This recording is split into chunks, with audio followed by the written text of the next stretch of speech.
standpoint. And the proposal here is to take a building that has predominantly been used for commercial and particularly office purposes in the past, and to convert a portion of that into residential apartment dwellings. And so in a C3 district, you can construct or add apartments, but that has to be done through the conditional use permit process. So one example of that would be the Drury Place apartments that are just off of South Ohio. Those are apartments that are on property that is zoned C3 shopping center district, but that was done through a conditional use permit, which allows you to look at the compatibility of those uses side by side. This may warrant rotating, Dustin, just maybe 90 degrees just to get bearings. But I think if you start and look at the top, this is a floor plan of the building, and this would be the, as I understand it, the iron side right here.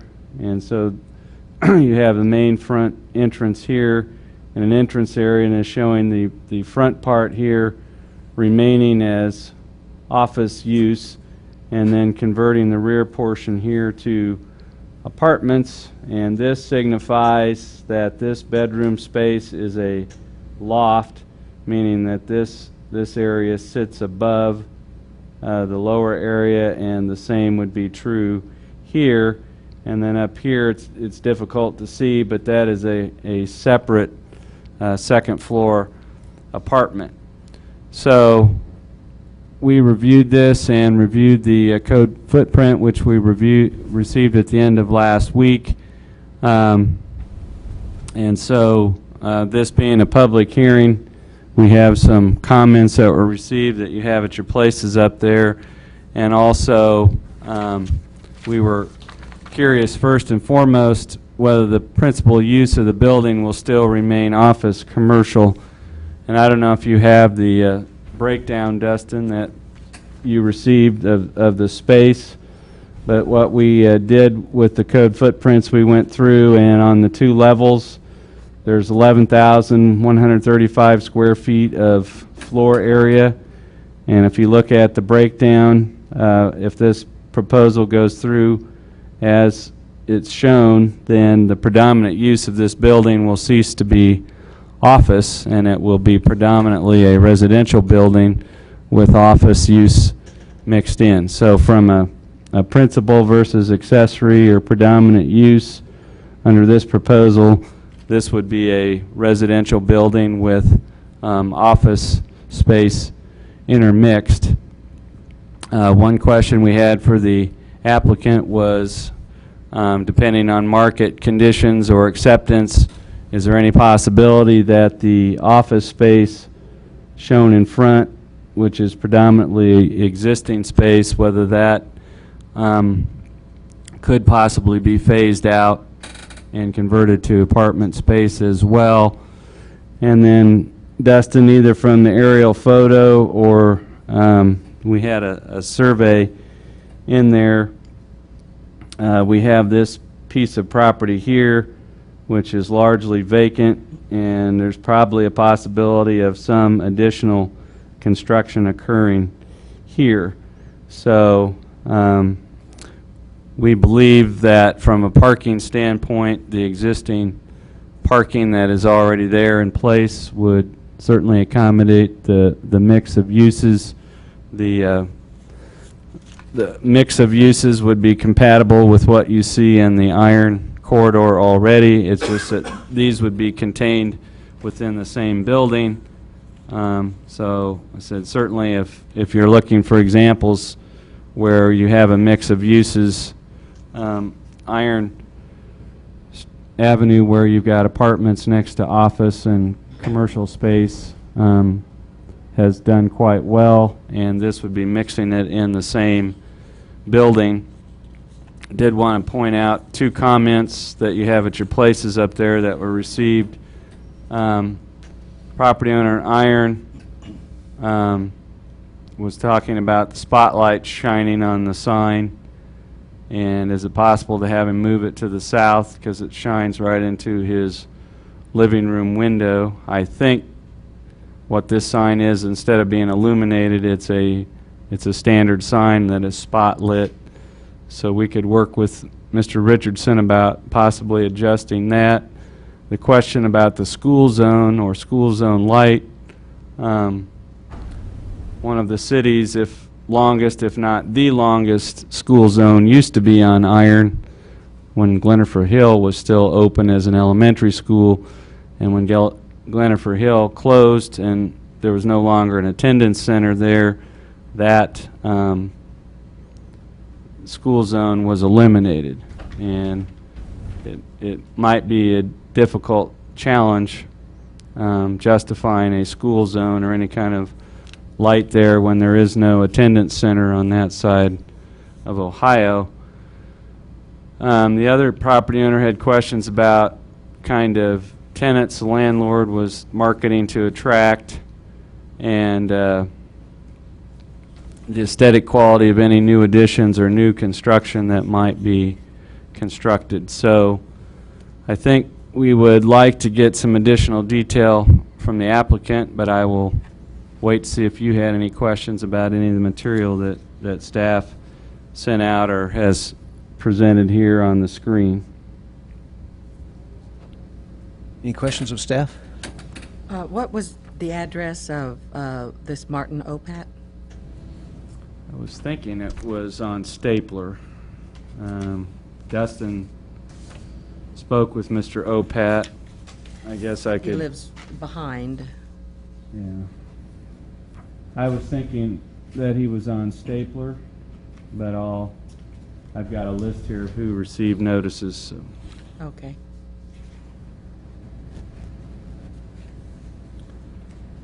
I'm just wondering how close he is. And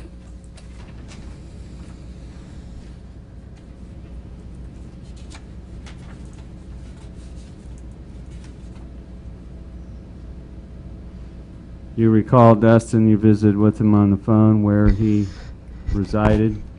Yeah, I don't remember his exact address or the street he was on. I know he was one of the adjacent property owners. okay.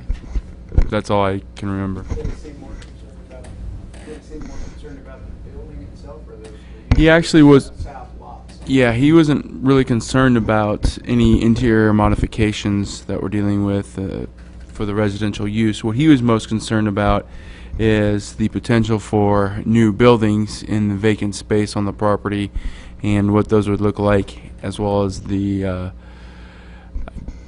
market the landlord would try to attract to as far as tenants. I believe that he is right here. Oh, on Iron then. Yeah, 1311 East Iron is, Okay. is the listing here. Okay. So he's not on the Stapler side, he's on the Iron side. So both the comments that we received back, one was in the 1200 block here, and Mr. Opat, I believe, is right here. Dean, am I correct in the understanding that this application for this conditional use permit has to substantially be like what it's being presented as, and to build another building or to change over the interior offices to more apartments would require another or a modification to that permit? Well, where we were coming from on that was, this is the public hearing, this is the opportunity to describe the scope of this. So I think first and foremost what we'd like to know from the applicant is there any possibility based on marketing success or anything else of converting this to an entirely residential building? And then are there any plans to sell off, construct an addition, or construct a freestanding building on the south parcel? And then what I would suggest there would be that any future plan for new construction would require submittal of a site plan that would have to be reviewed and approved by you separately. But you could, through any action here, if the applicant indicated what the plans were for that,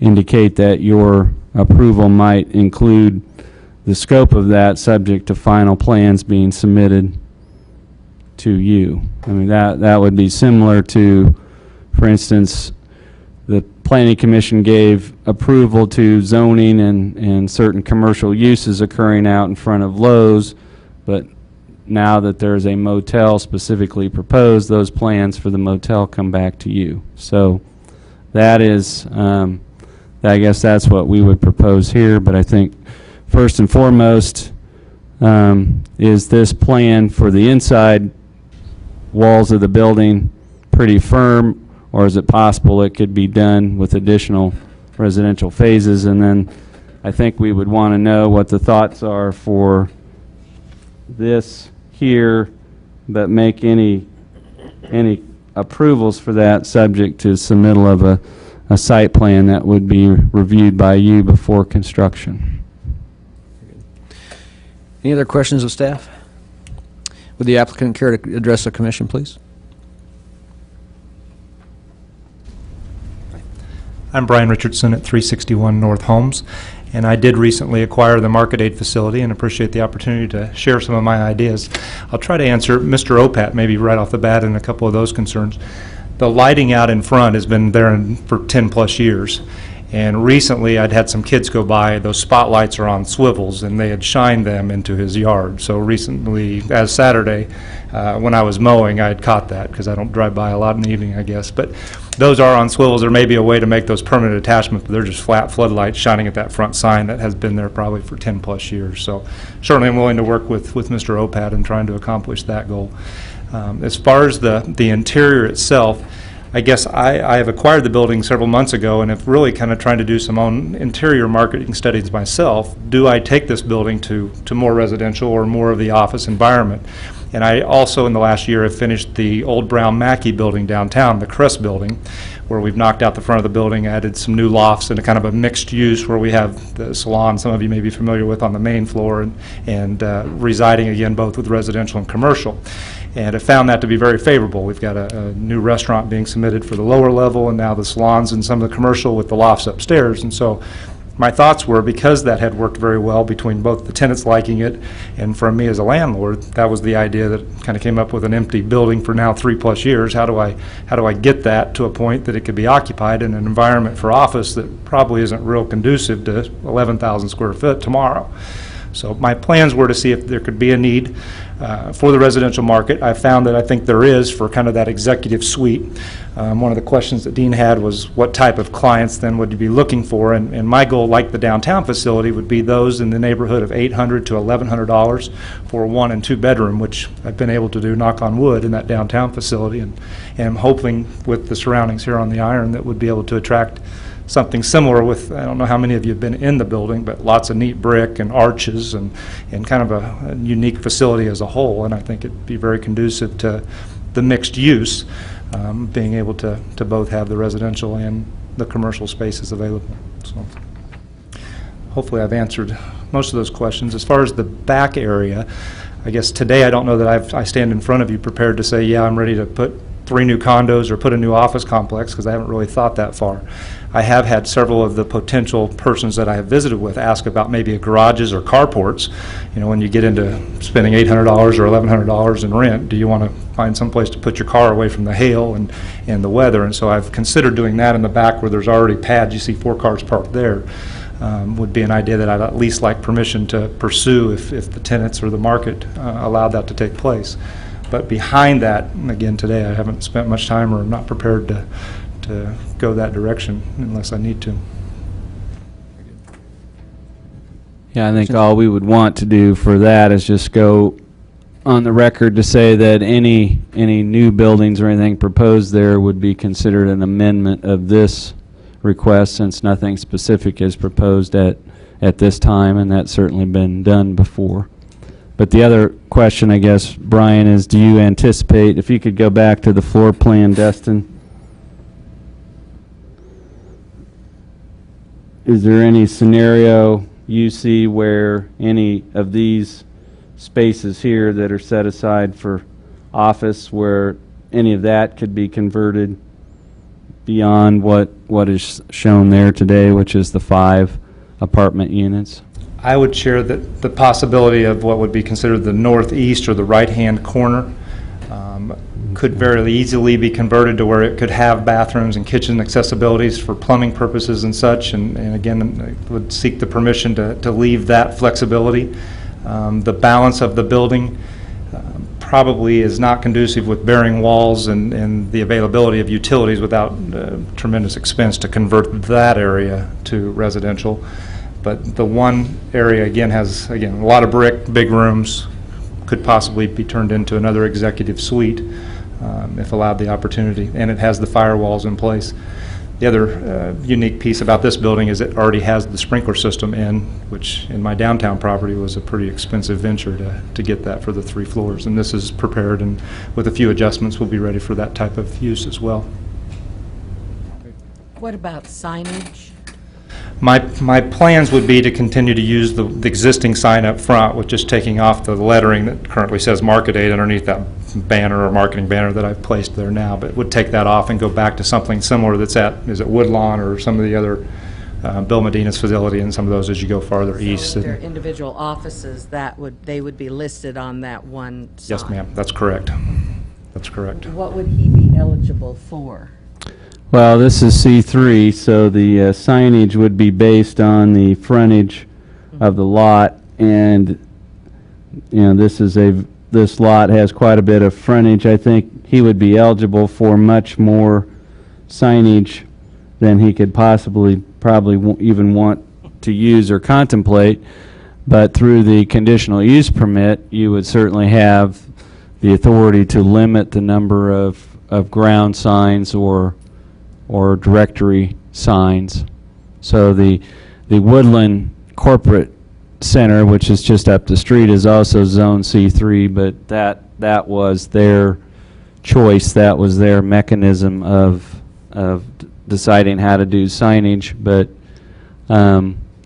is there any thought to trying to identify the residential portion from the commercial portion, or are you just looking at a sign that identifies the property per se, and then any business tenants that were in it? That was my intent, is really just to use the current square footage that's there and go to placards that would identify ABC Enterprises or again, whatever business may go in there. I don't know that there's a need to identify individual residents at street side. In fact, I probably wouldn't want it if it was mine. But What you have done in other C3 areas, particularly Plan C3, is you've said that you've limited signage to a single freestanding sign, not to exceed so many square feet, plus wall signs in accordance with what C3 allows. I guess, do we have any thought, Brian, on how large that existing sign is from a square footage standpoint? I mean, a rough guess would be like a 12-foot long by 6 foot tall, and it's got kind of an arch in it. So, I think less than, give or take 100, 120 square foot, I think is what that banner is that's hanging over the top. So that, again, that would be consistent. 120 square feet is often what you've used for your other C3 corridors or areas. So if you wanted to have something to the effect of limiting signage to one freestanding sign, not to exceed 120 square feet plus wall signs, that would be consistent with what you've done in other C3 corridors. That would certainly be within the nature of the character of that property too, I think. Yeah, I think that amount of square footage would be proportional to what Brian has there to work with, and with what you see up and down the Iron Corridor. And would a carport, if he constructed a carport in that area he was indicating, is that a substantial change that would need to be brought back? Or Not if it was discussed here, Okay. and it's of record, and Okay. it's discussed at a public hearing.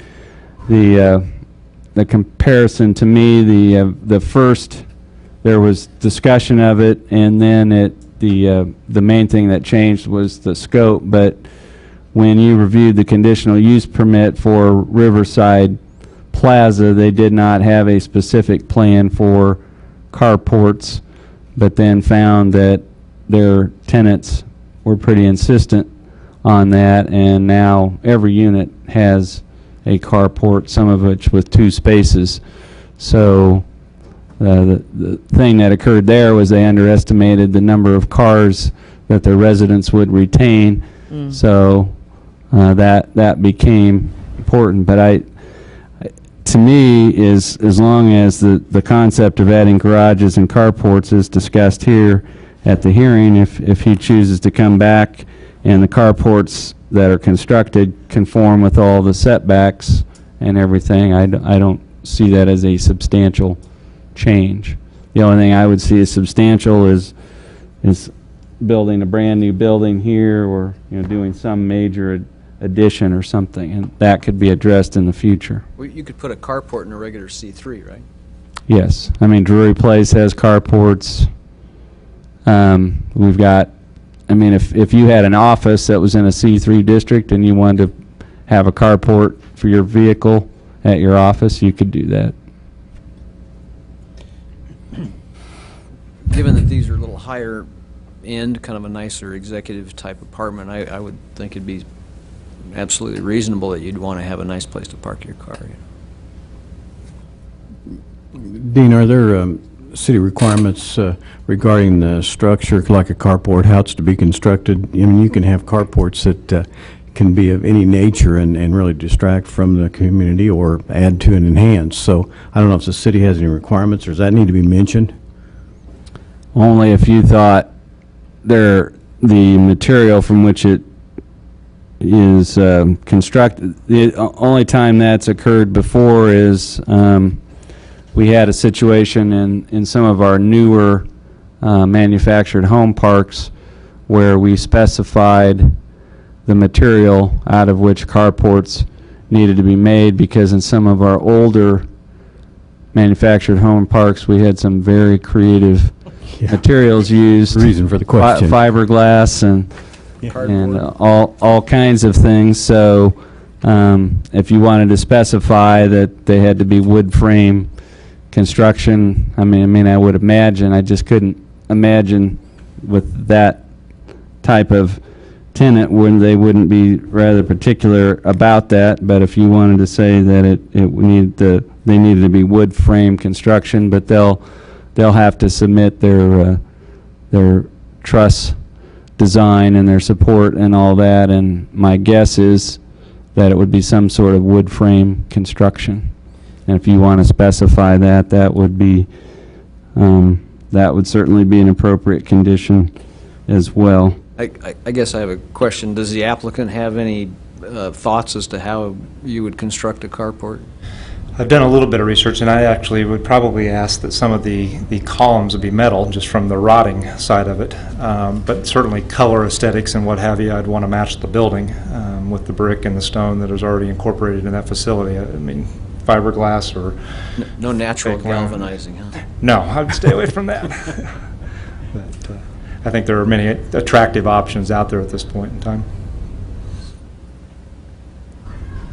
Any further questions of the applicant? Thank you. Any discussion on this matter? All right, any further questions of staff? I'd entertain the motion.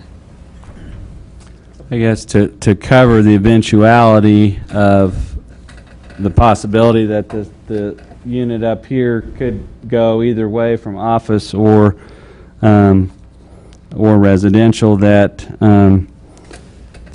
any motion authorize Mr. Richardson to have up to 6 apartment units, and that way that would give him some flexibility there. He's got 5 depicted, and the only real possibility would be to possibly have a 6th.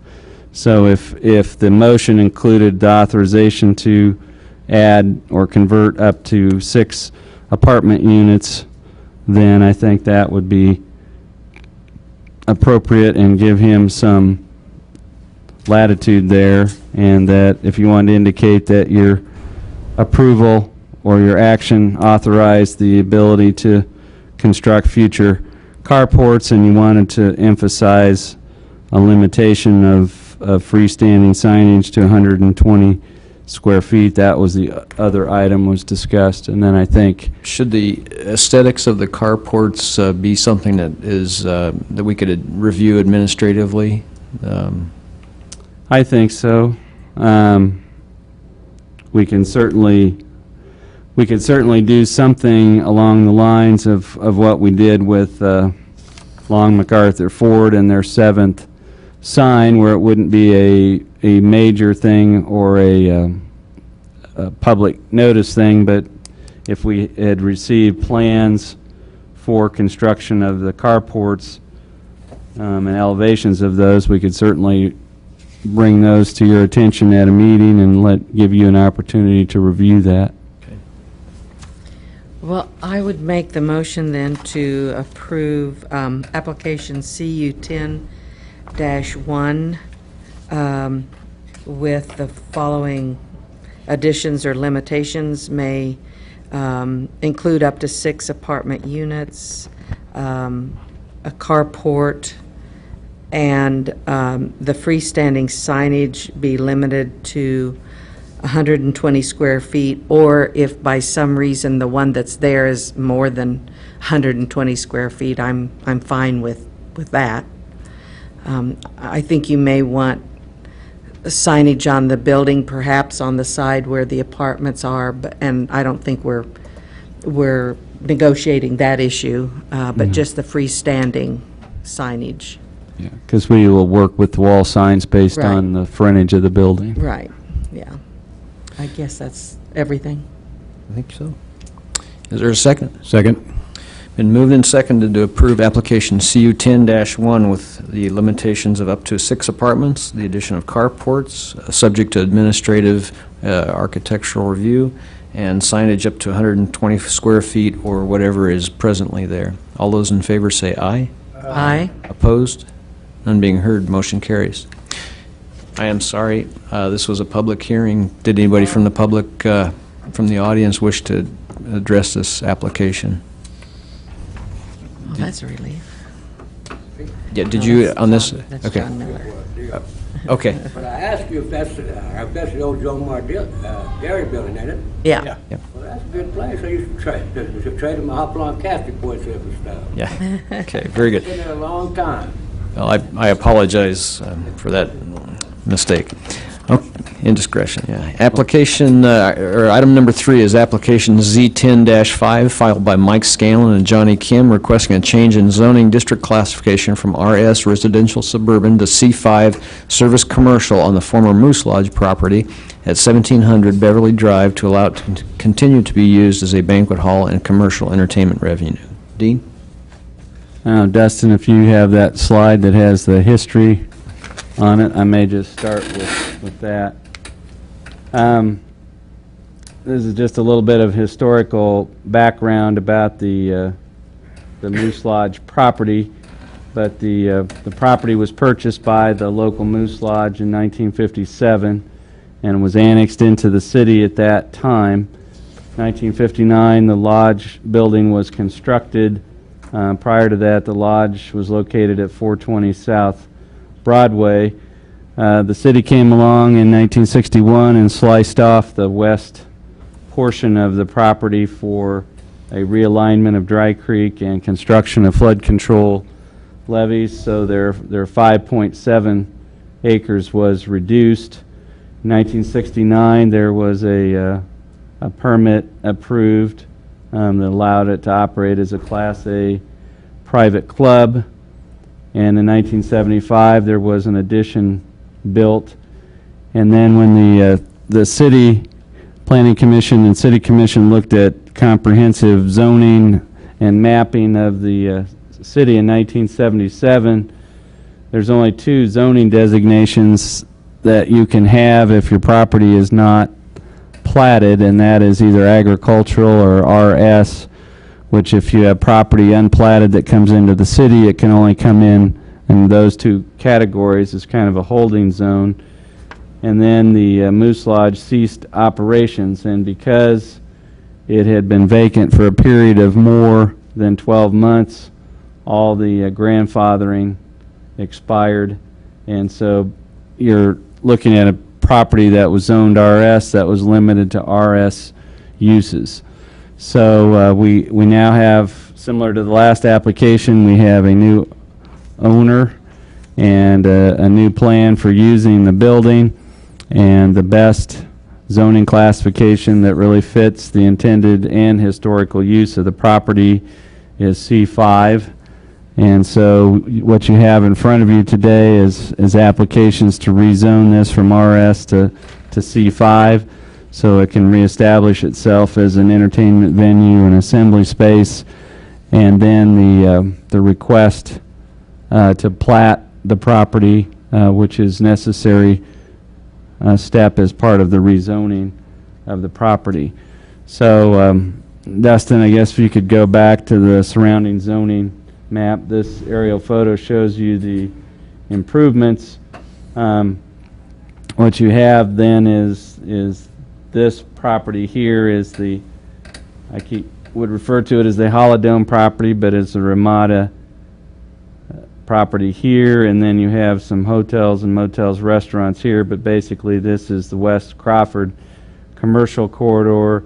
Then you've got manufactured home parks back in here, and then there is a little C5 tract here that has a storage building on it. You have the peony patch back here, and the shape of that has changed over time based on where the center line of Old Dry Creek is. But this is a property that, based on its historic use, probably has been used more as a C5 property than what you'd expect to see in an RS zone. It does have 16,000 square feet in the building.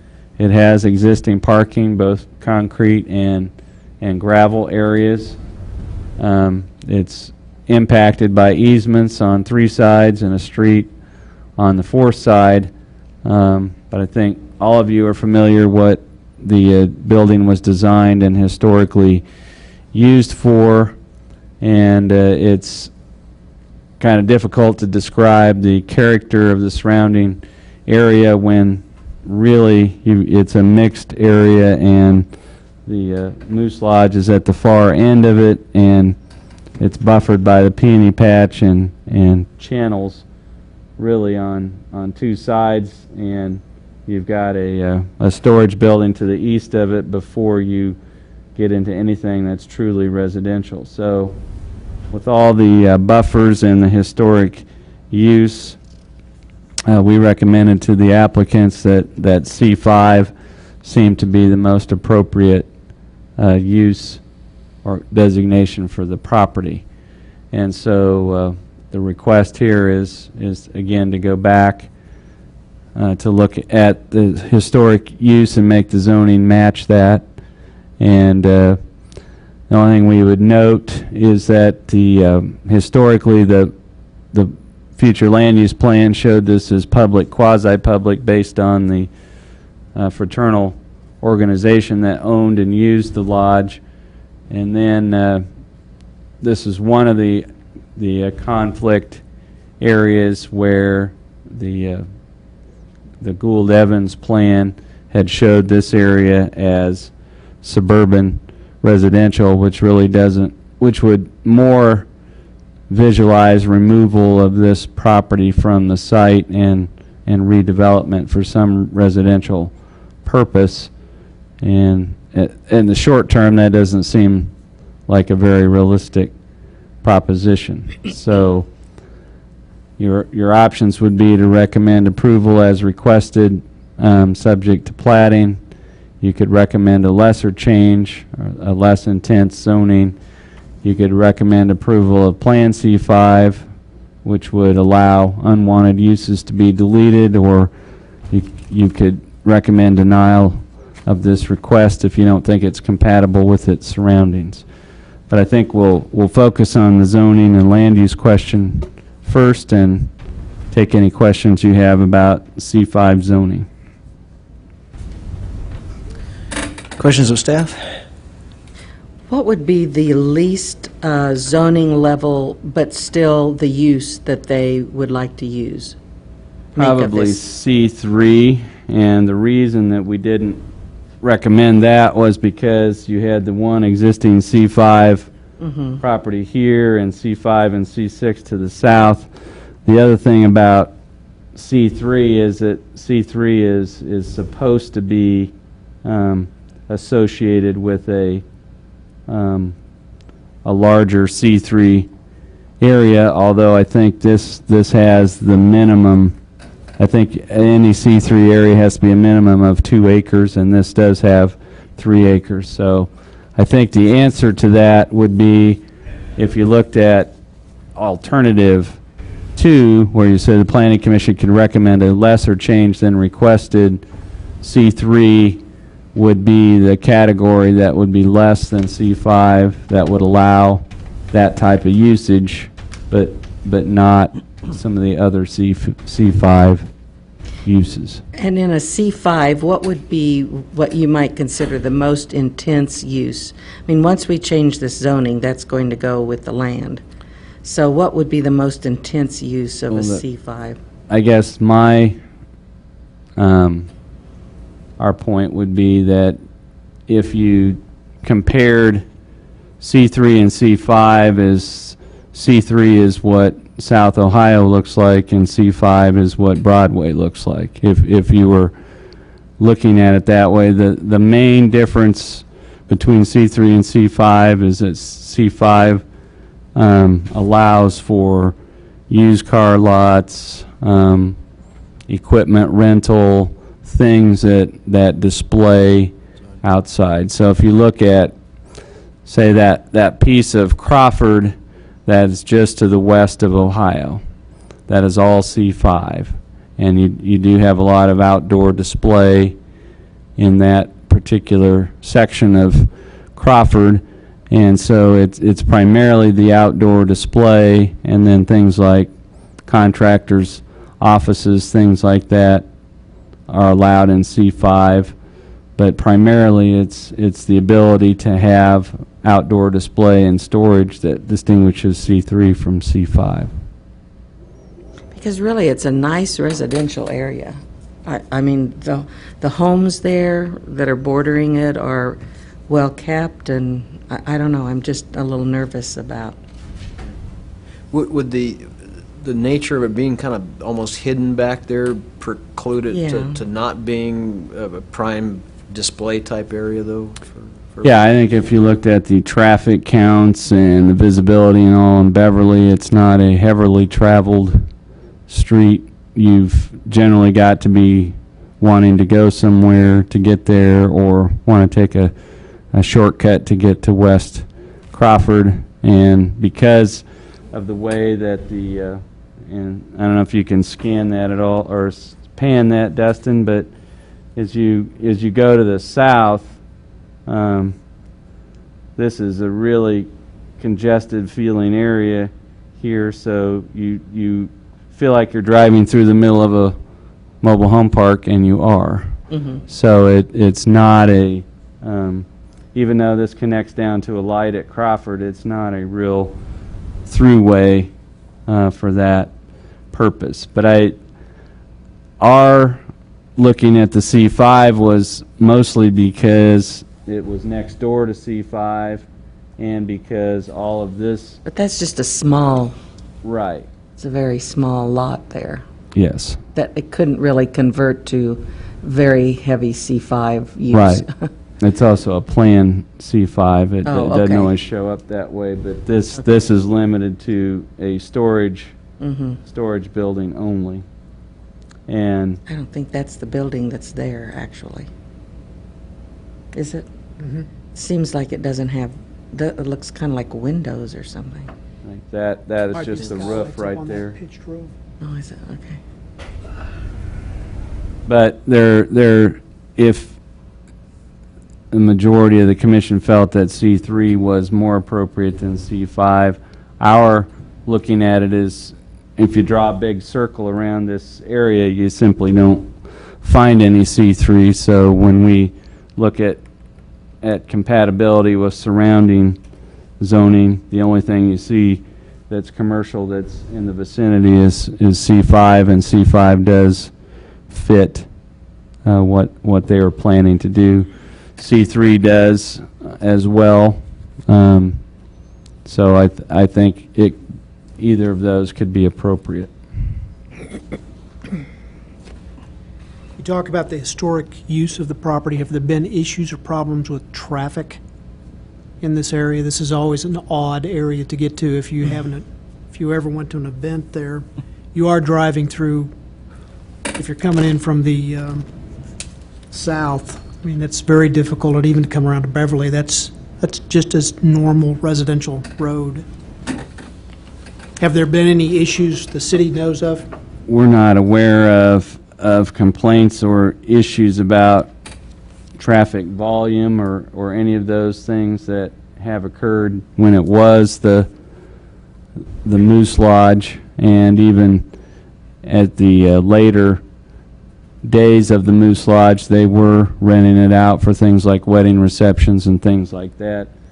The city is not aware of any complaints, or in other cases we've had along Beverly Drive where anybody was concerned about traffic volumes or speeding or anybody cutting through or things of that nature that I'm aware of.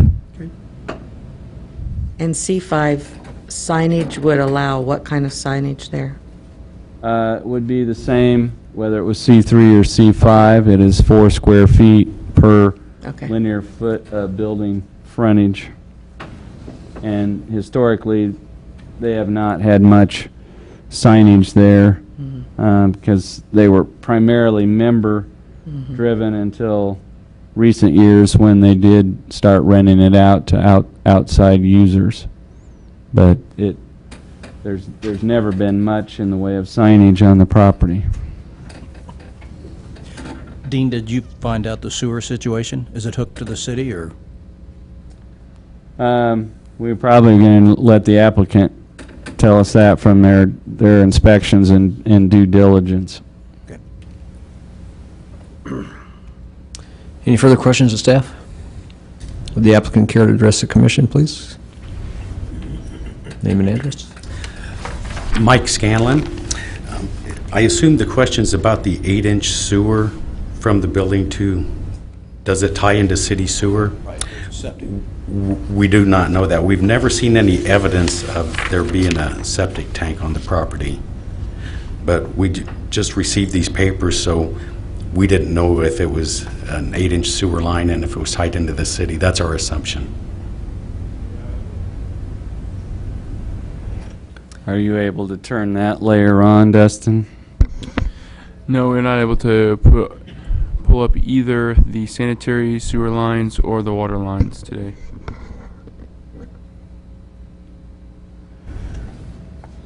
Is that required?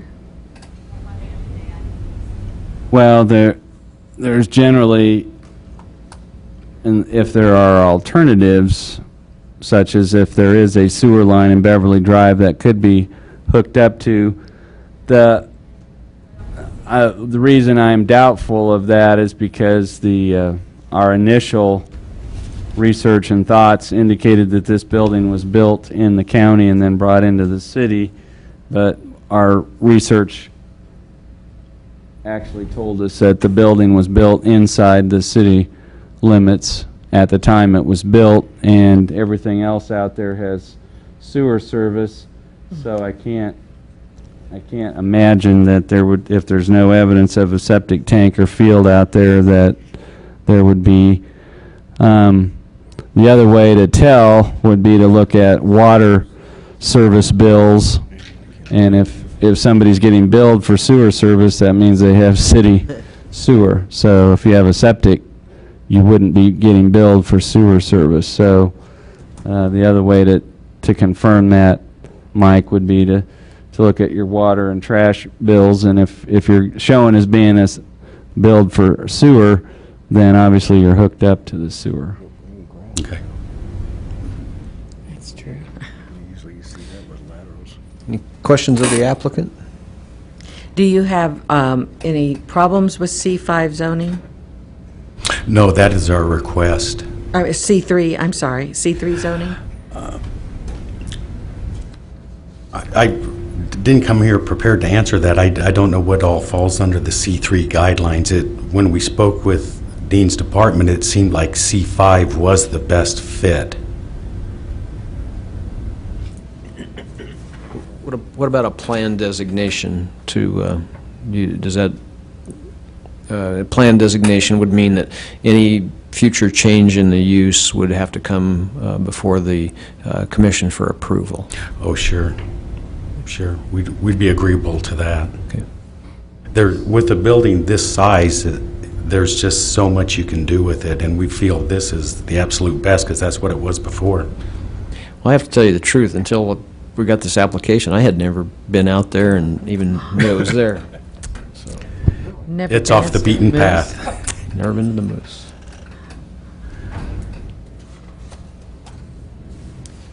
Gentlemen, thank you. Thank you. Anyone from the public care to address this application? Okay. And we didn't have any, We did not receive any comments or emailed responses to any of the correspondence that we sent out. And said we have mobile home park owners on this side and some residents over here. Did we get something back from Mr. Dibblebis that you're aware of? 'Cause he owns the property right here.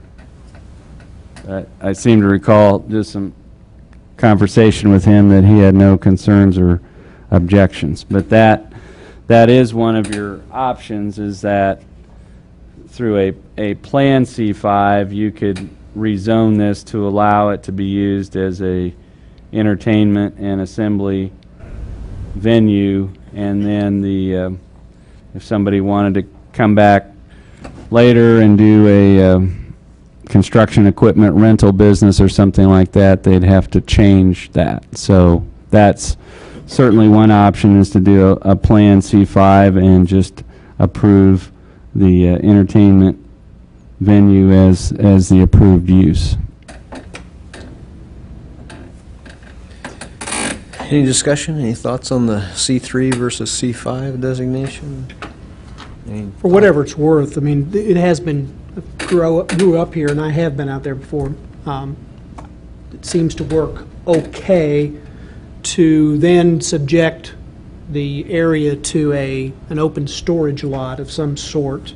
Doesn't particularly seem to be fair. If they're intending to use this for entertainment purposes, I would say, my opinion would be, let's do a planned C5 for entertainment and leave it at that. Then if somebody wants to come back and put a construction site on there, construction, storage, et cetera, that might make a change to those neighbor people. That's my opinion. Driving through Beverly Drive. with Absolutely. Small children and all kinds of things, yeah.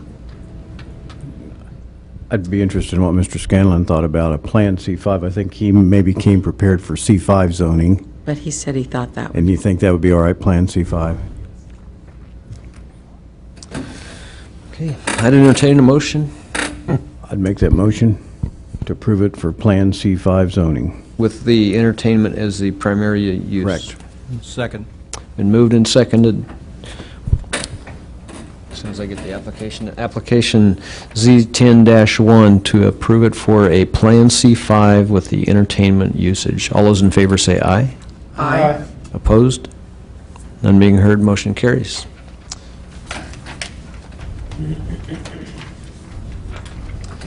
Okay. Bear with me, my computer's working a little slow here. Okay, application, or number 4, or item number 4 is a sister application to this. The previous one is application P10-2-2A, filed by Mike Scanlon and Johnny Kim, requesting approval of a final plat of the SSB addition and proposed one-lot plat of 3-acre tract of land located on the north side of Beverly Drive, adjacent to the city's flood control levee in the city of Salina. Dean? Thank you, Mr. Chairman. This is basically trying to take the existing deeds and records we have on this property and turning it into a one-lot plat that will define the boundaries of this parcel. And it's a very clean and simple one-lot plat, but basically this property is ringed by easements, and the designation by the surveyor working on this was just that these are permanent easements, but without description as to their purpose. So we will work with the surveyor working for the applicants to clarify both the origin and the purpose. This is primarily for drainage. This is primarily for drainage. This is primarily for access to the levee, although if you go back to the aerial photo, Dustin, it is also used as access back to the peony patch farms back there. And one thing we determined in the research here, and another lesson learned about relying on the county's records in this map, is that if you looked at this map, it would show you that the property boundary is here and the road is here on city property. But if you go to the plat and what the surveyor says the boundaries are, and then go to the actual instrument, the road actually lies in here. And so the what it means is that is our road, but it's on the Moose Lodge property. There's a fence right here as well that kind of forms the boundary between the roadway and usable property, and then you have a place right here where the road is actually outside of that easement. So we had a couple comments on the plat aspect of this, or possible recommended conditions, and one of that, item 1, was working with the surveyor to determine the purpose of the easement shown on the plat. We think we've determined those. The west 20-foot easement needs to be widened where the gravel access drive connects with Beverly Drive, just to make it match the location of the drive. And then we indicated that the ownership of this area needs to be clarified. I think our review of that now indicates that that is owned by the current owners, and I guess if it was agreeable to them, we would propose that instead of this being a permanent easement, that on the plat, that this be dedicated to the city of Salina as the city has been taking care of that all this time anyway, to dedicate that not as a permanent easement but as a flood control extension of the flood control right of way. And then we're the ones, I think we even padlocked a gate there so that people don't go riding down the levee. So the only thing that we found unusual was that everybody was operating under the assumption that this road was the city's, and based on this plat, the property line is actually just on the other side of that road. So we would propose that the plat be adjusted here to square this off, and that this strip right here be dedicated over to the city on the plat as part of the flood control system. The city owns this, the city owns this. Apparently we just don't own this, but we thought we did. So, at least, and our city surveyor agrees with their surveyor that that's a permanent easement and not actually owned by the city. But from a platting standpoint, that was the only question mark, is the status of that strip along the west side. Is that what you are meaning in your item number 2 on recommendations? Well, when that recommendation was made and we said the ownership of this area needs to be clarified, that was with some remaining hope that we would find that we were in fact the owners, but it appears that the 20-foot easement is owned by the current owner, subject to an easement to the city to drive on it, and it would just, from our perspective, make more sense if the city just owned that, controlled it, and maintained it, and that the boundary moves to the fence line instead of the west line of the gravel road. So your number 2 would need to change then and state that. Yes, that would be dedicated as right-of-way as opposed to an easement. Is the applicant aware of that and on board with that? Yes. I doubt if they were too much aware of it because but their surveyor did correctly depict where that boundary is. P&E patch or his other access? No, that was the other interesting part of this. There's an agreement between the city of Salina and Peony Patch allowing them to use our road, Which isn't really your road. which isn't really our road. Yeah, so we've been treating it like our road. So. Right. But the gate's locked? Well, No. not all. There's a secondary gate that where this road peels off to go into there. There's a place that allows you to continue. And there's a lock right in here to get you up onto the levee. That's the part that's controlled. Okay. But it's a simple one-lot plat. And I guess the other thing we noticed was that which is not really useful or usable for the applicant, but because of the way this moved, where the center of this channel moved and how it's drawn in there, when the Moose Lodge had it, they had 2.7 acres, and now the applicants have 3 acres. And so it's primarily up in this area where they gained all that unusable space. So, but I'd be open to any other questions that you might have. Any further questions of staff?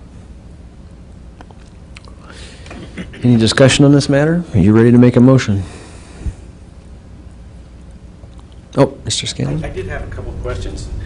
I didn't want you to think that I assumed we knew this all along. When we read the packet, that's when we knew about this easement.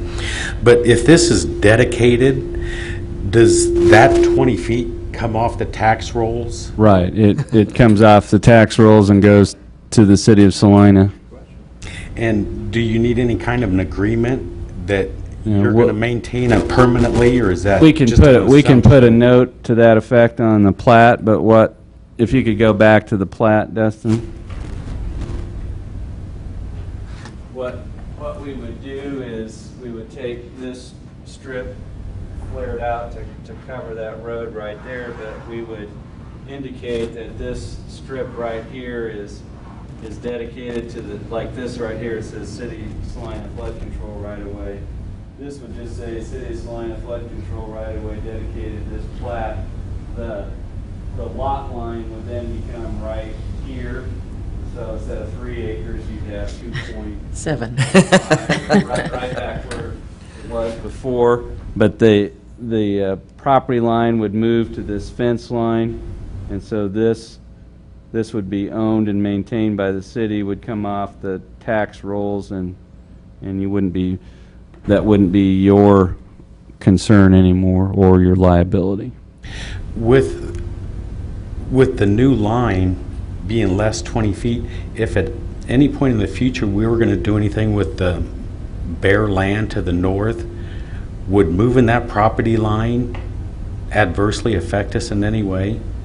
When you refer to, you mean like up in here? Right. Like far as setbacks and things? Well, I guess the only thing we would look at here is what our distance is if this becomes the new line. And I don't know if you can blow that up, Dustin, to see it. It looks like it says 31 feet. Yep. And generally, as long as you have 10 feet from here to here, you're fine. it actually looks like that fence line is here. So what we would probably do is reduce that width from 20 feet to something different than that, because the 20 feet is to this point and the fence is here, and we don't really have any road beyond the fence anyway. But we would look at that and look with the surveyor and make sure that you had 10 feet here. But if you zoom out, Dustin, the only way that would, I don't think there'd ever be, I mean, there could possibly be an addition filled in here, but as long as you had 10 feet, you get up here, that's potentially going to make a difference, but it moves your property line to here. But the only way I'd see that impacting is if you thought this was going to be some kind of an addition in the future, and the way it comes up like this, it's going to get up into there anyway. But as far as access, the access to anything here would most likely be from this. But the impact would, it would move the property line from here to this line here. And we'd want to confirm that you had at least 10 feet left to that property line. Right, we wouldn't want to dedicate it and then Right, be some and type then of say- violation. Right, So- or have a need for fire rating or something like that. Right. But Thank you. we would confirm that to make sure that we leave them with 10 foot. Very good. Okay. Everybody clear on that now? So our primary in the way of conditions would be that the west 20-foot easement does need to be widened where the gravel access drive for the levee intersects with Beverly, but it needs, in our view, it needs to be converted to flood control right-of-way. And item 3 just addresses making those corrections to the plat. And we're going to make that the 20-foot or to the fence line? Or to the fence line. But leave them 10 foot. But leaving them 10 feet from their building to the property line. I think that's the best way to put it.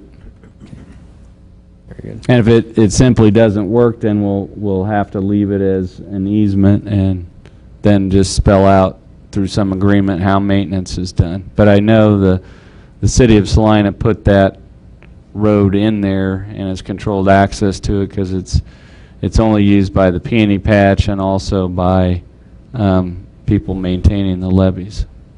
Very good. All right. I'd entertain a motion. I'll try. Okay. I would recommend that we approve P10-22A with the dedication of the existing easement of approximately 20 feet to the city of Salina in exchange for this replatting. In addition to that, we need to guarantee that there's at least 10 foot left between the new property line that would be formed and the building corner, as well as some additional property at Beverly would need to be dedicated for the entrance to the road. Okay. And then would that also include items 1 and 3 on the staff recommendation? I think, yes. Okay.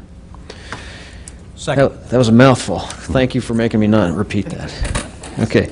Is everybody clear on what we're approving here, what we have a motion for on the floor?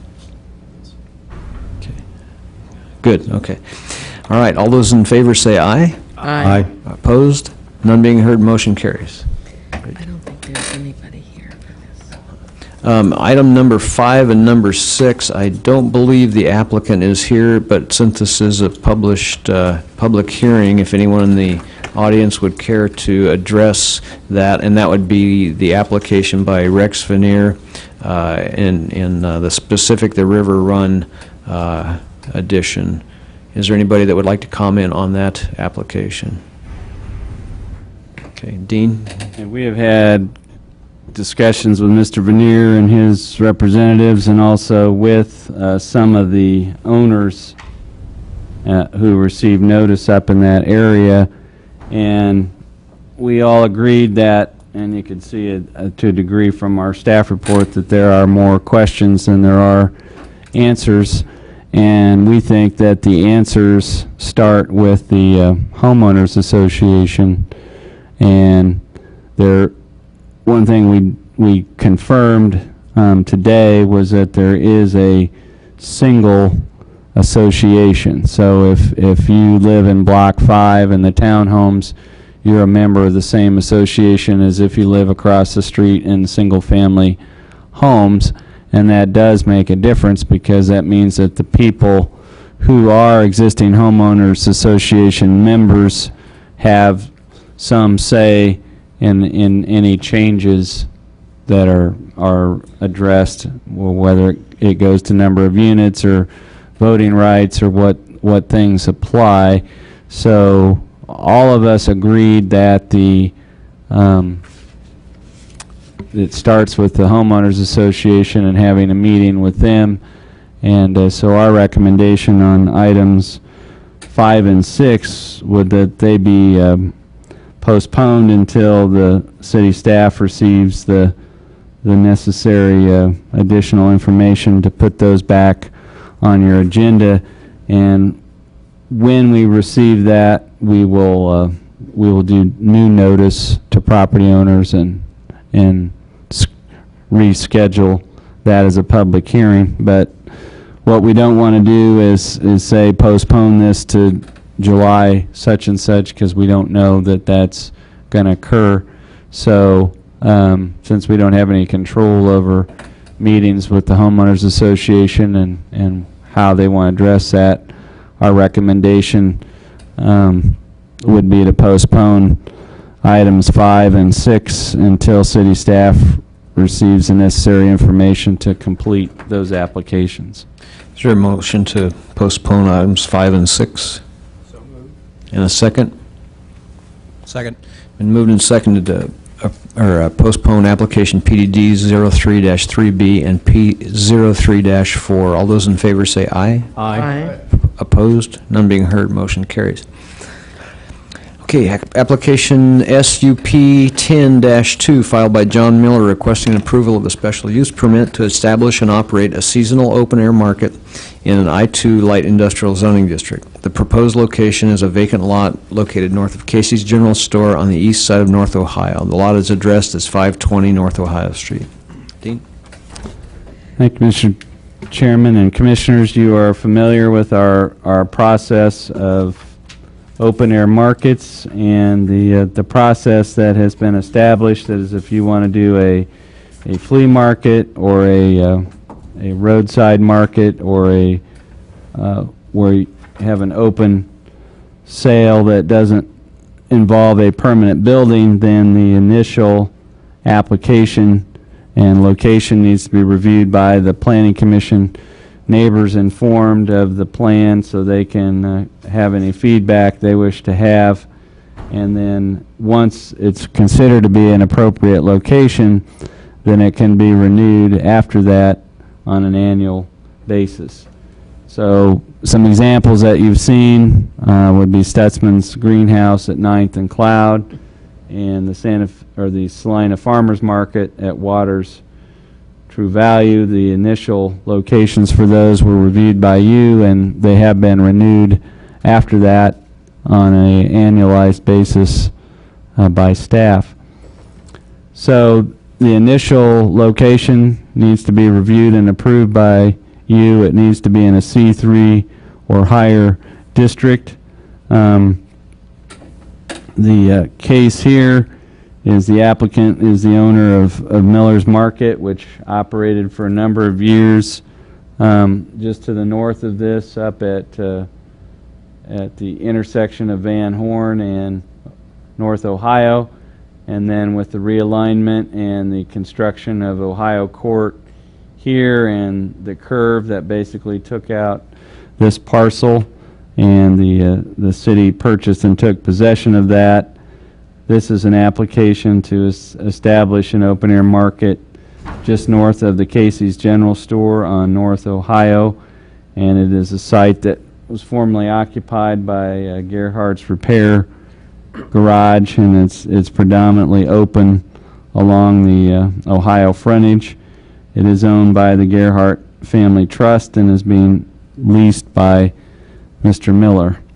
The proposal here is for a daily market that would be open 7 days a week, 9 a.m. to 7 p.m. Monday through Saturday, and 1 to 6 on Sunday through pumpkin season or October 31st.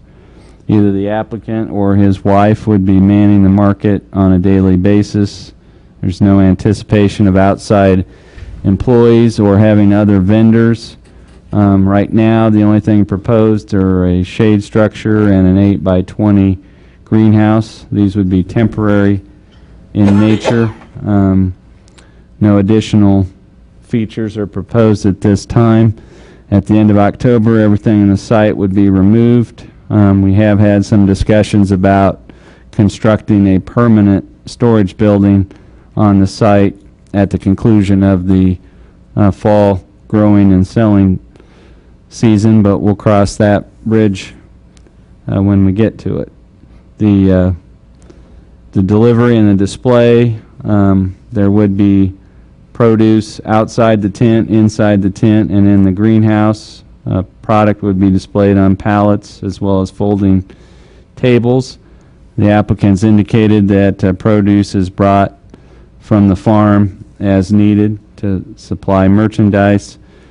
In our review, it looked like a total of 3 signs were proposed, 2 4x8 signs, and what was indicated to us as an 8x10 sign. I think we'd want to receive some additional detail about that 8x10 sign. It does perhaps sound a little excessive for this location, and we're not clear what those signs would be attached to, or whether they'd be freestanding. Parking consists of a mix of asphalt millings and gravel.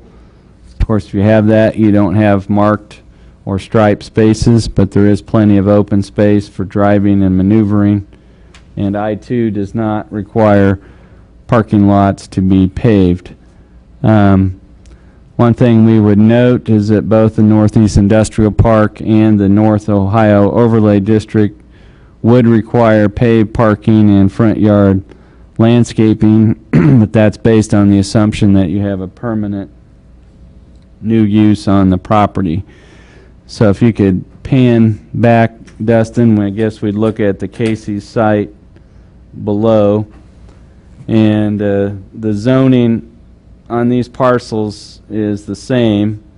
Casey's is actually not in the Northeast Industrial Park, but if you could go back to the aerial photo, Dustin, you can see that Casey's does have front yard landscaping and paving. Stannion has front yard landscaping. That is a product of the Northeast Industrial Park and also the North Ohio Overlay District. So we're viewing this as a temporary use of the property, not a permanent improvement. And so we're looking at temporary porta potties, trash collection. There is water and electric service to the site. So we have a mixed-use corridor here. It's a fairly highly traveled corridor. It's in close proximity to where the former Miller's Market was. And so this works as long as it's viewed as an interim or temporary use of the property. And if we had a permanent building or business, then we'd look at the site improvements more intensively than we are right now.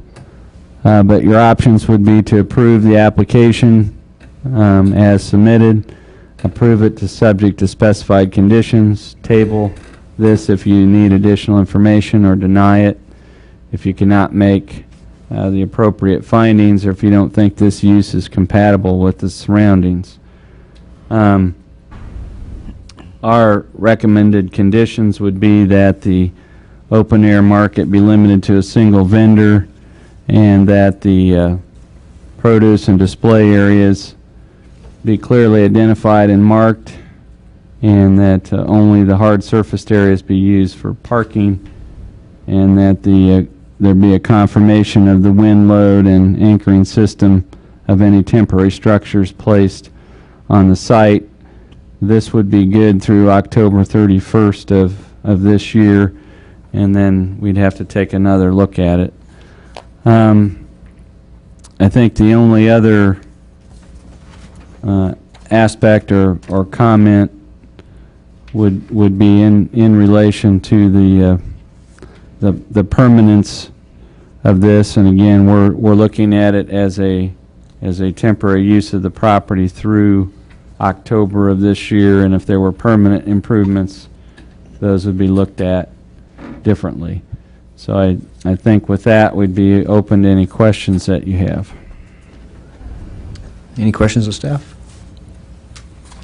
Dean, that 30 by 50 storage shed, is that the building that's on the site right now?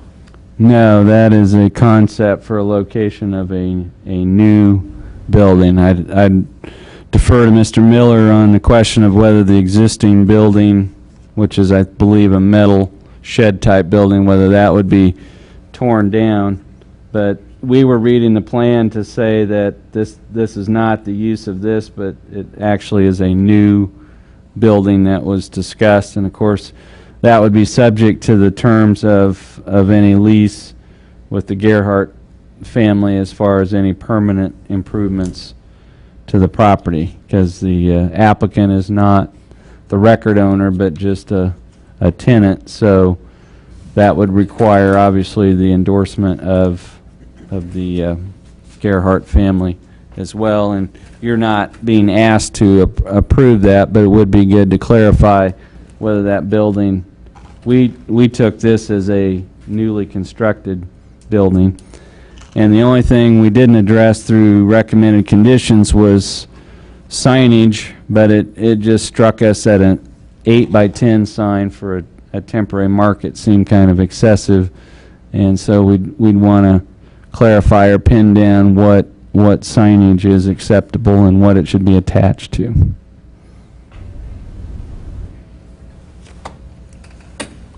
Do we have any guidelines for temporary signage like this in terms of attachment method? An 80 square foot sign creates a sizable wind load, and right, especially if it's not attached to. I mean, neither. Stutzman's approach is that their product or their merchandise is their sign, and that they don't have anything extensive in the way of signage. And the farmers market has a sandwich board type sign that they have out front on Saturdays that is not, it's in the neighborhood of 28 to 30 square feet. So that's primarily what we're looking at is it, the farmer's market is once a week, so that's a different type of thing than this, which would be daily. So if we had a sign here, we'd want it to be permanently affixed to something. Now they can put the signage on the tents that are proposed on the... I mean, that is a possibility of a banner type sign or something that you could attach to a tent or greenhouse, or you could have a ground type sign. But that was our thought, was that 8 by 10 seemed excessive and also more prone to catch wind and end up somewhere else if it was not well attached. So generally we've seen sandwich board signs or signs on wooden stakes or signs attached to a tent or greenhouse is what we've seen. So I think we'd want the applicant to help us visualize what type of signage is being discussed. Very good. Would you care to address the commission? Your name and address, please. Yeah, my name's John Miller. I live at 1202 Prospect. I'll go back to some things he was talking about so you guys can visualize what we're going to do there. I tried to buy the property a couple of years ago from Mark Gerhardt's the one in charge of it. He's an accountant over in Park. So I got ahold of him this spring, and this winter last November, and we discussed it, and we come to some applicable terms. And I made a small down payment with him, and then a monthly lease until November, which at time I'm paying the full deal off. So after November, after November, you'll be dealing with me, not the Gerhardt family. Okay. I don't know what, I don't understand, I went to Dean, I guess Dean thinking that I needed a temporary seasonal deal to open up down there. We've been in business line since 1947. We started out at the old Basket Driving. I don't know if anybody knows what old Basket Driving is out there, where old Playland Park used to be. Okay, we were out there, and then we built that place. I think my dad bought that in '51 where we were at before. And the city come along and decided that they wanted my place and nobody else down that way. And so at the time I was, here I just put together. I've been fighting the city since 2003. My business used to gross plant business in April, May. We used to gross $100,000 worth of plant business. Okay, that's a lot of sales tax money the city and county's losing out on all these years I've been out of business. I tried to move out here and my property out in Central Road and stuff. That's that's too far for people to be driving out, especially old people. And then I moved out on Broadway, and I moved over here, and I keep hearing people say, "When the hell are you going to be at, John?" I said, I'll try to get a place in town. So I'm asking you is, listen, I'm going to get back in business, Right now, me and my wife have separated because all the pressure she's been putting on me since 2003. She had breast cancer surgery last year, and I don't want to cause her no problems. So I moved away, We still love each other, but we just don't want no problems because, she's involved with me as long as we're together, okay? But right now we're separated. Because she don't want no more pressure on her family. In fact, they put her in jail a couple of years ago for no reason. And she got out of jail, and she said, "What was that for?" And said, "Well, because you're John Miller's wife, But I'm not here to ask for sympathy or anything. I'm just asking here that I want a fair shake here. I want to open my business up again. We've been in business in this town forever. I got a lot of business, and we got a very unique business. We got a third-generation families buy from us. We've been in for a long time. And all I'm asking for is a fair shake. This is not going to be a temporary deal, but I guess that's what Dean wanted to do to begin with, okay? But it's going to be in November. Then we're going to be right back up here because it's going to be a permanent deal. And you ask Patrick Misko? Is that how your name? Mike Sill. Misko. Okay, is that Russian? I don't know. I just kidding you. But anyhow, as far as landscaping stuff on that place, when I turn that into a permanent place, that'd be the best looking place up and down Ohio Street, the best landscape place you ever see. I'm going to put ponds in there and sell koi fish, and I'm going to do landscaping business. I'm going to sell trees and shrubs in that place. I've been looking for a place like that since 2003, and I think I found my home. So I'm asking you today is just give me a fair shake. And as far as that old building in the back there, I don't want to tear it down because I store stuff like for fertilizer stuff in there. But I want to go in there and I want to fix it up and need to be repaired a little bit and paint the building is what I want to do. But as far as telling it, I don't want to tear it down. And what Dean was referring to about putting in a permanent building, that's what I plan on doing in November. But I'm going to have to come back up here and get that done. But all I'm asking you today is for a fair shake. That's all I'm asking. John, this proposal will get you into business for the time being. Is that what you want? Do what? It's going to get you into business for this season. Isn't that what you want? Right, for now, yeah. I have to do what they say. I mean, that's... Well, I think, I told Dean that was what I said that was, Dean, 4 by 10? Well, we interpret it as an 8 by 10. 8 by 10, okay. Well, I think I'm wrong on that, Dean. I think it's like 2 feet by 8 feet. I had so much stuff going on this year that You know, I just, sometimes I can't think. In fact, I just got out of jail the other day for 6 days in jail. So, you know, it's about all. I want a fair shake and, you know. Mr. get on Miller, I with think business. that's what we want to give you, and I think we all want the same thing here. We want to bring you into compliance and get you in business if that's the will of the board, and get you to do it legally and correctly. And I'm willing to come in compliance, okay? Yeah. Now, Believe me, I'm willing to do that. Now, on the question of signage, so you're saying that the signs that you're going to put up, that you're going to have one 2x8 sign, and then... Yeah, what I've got now is that I have one on each, well, it's like a 4x8 4x8 table, and I got one on 2 tables. And then I had one that was, I said 8x10, that was wrong. but it's like probably about 2 feet by 8 feet.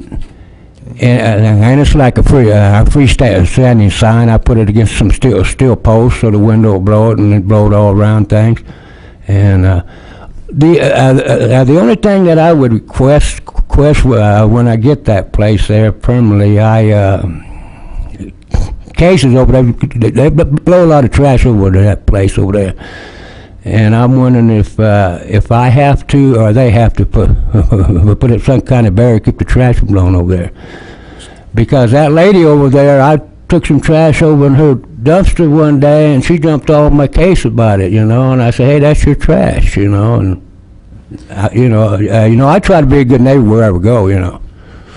I think that might be an issue for another matter when we get to the Right. final stage. Right. But, so what you're requesting right now is that we allow this permit to provide for 80 square feet of signage, then? Right. That 2 Right. 4x8s are 32 square feet apiece, and then a Right. 2x8, that's 16 Right. square feet. Right. So 64 and 16 is 80 square feet. Right. Is that okay? Yeah, that's for you? fine, yeah. Oh, yeah, that's fair.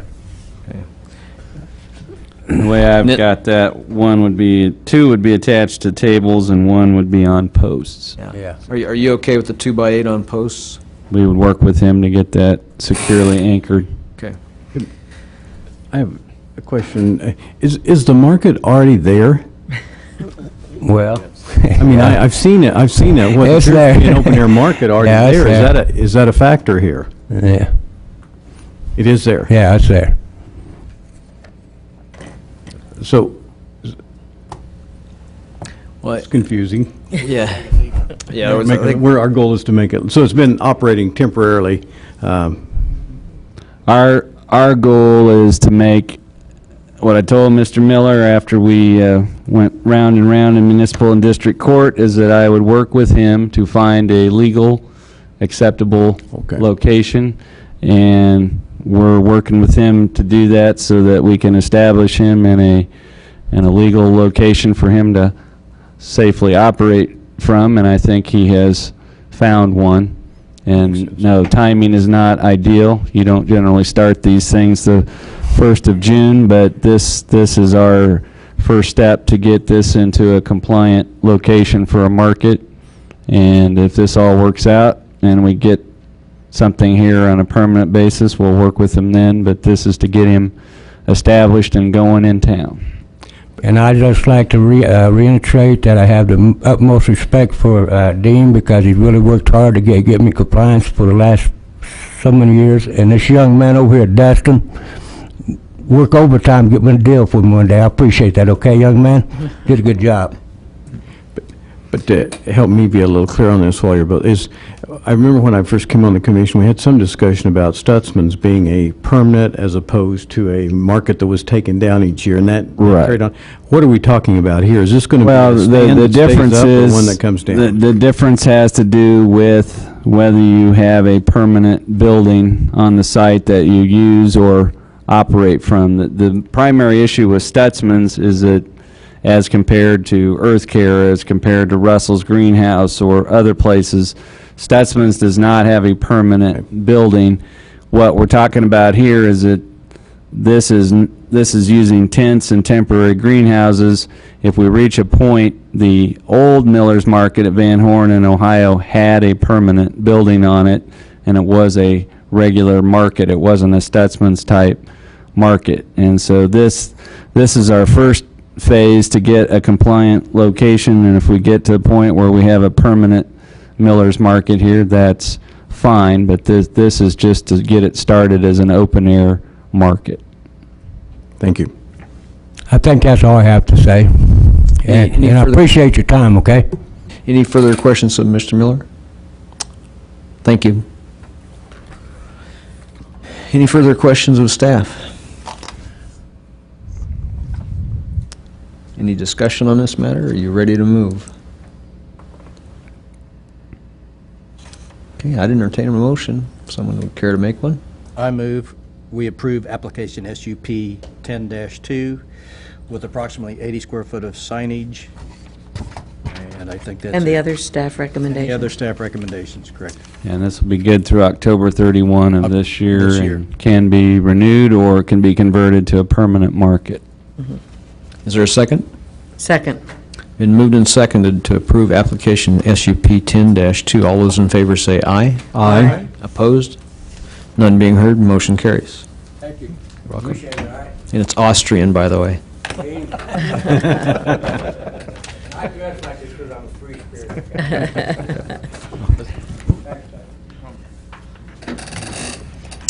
All right. Make sure any Alyssa other gets that in the matters? minutes.